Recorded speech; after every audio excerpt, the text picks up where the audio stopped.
Обычно меня зовут Люба. Но вообще Карса мой псевдоним.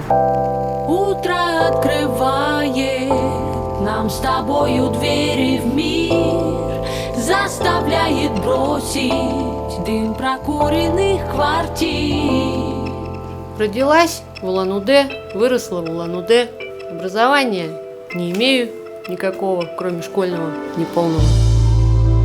Я слышу музыку вообще во всем. Когда ты вот сидишь, например, слышишь, как работает там вентиляция, да, она гудит, и ты начинаешь петь этот звук.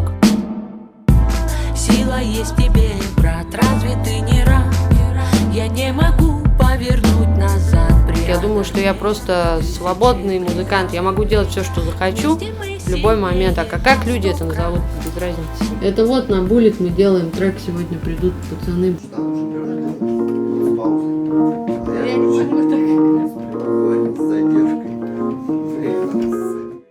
Я мечтаю постоянно, я мечтаю каждый день. Я верю в то, что мечты исполняются. Мы сегодня в магазин за хавкой ходили. Люба говорит, возьмите мне минтая. И все, мы приходим, Димка говорит, тайменя не было, мы тебе минтай, короче, взяли. Если бы я завтра умерла, то я бы ни о чем не пожалела. Я вообще никогда ни о чем не жалею. Эти люди занимаются, мне кажется, не совсем тем, чем нужно заниматься. Зарабатывают, копят деньги на холодильник, телевизор, на дачу, на дом. И не пытаются себя никак проявить.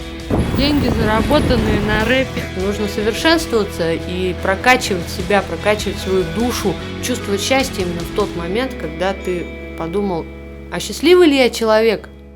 Вот сейчас я счастлива, например.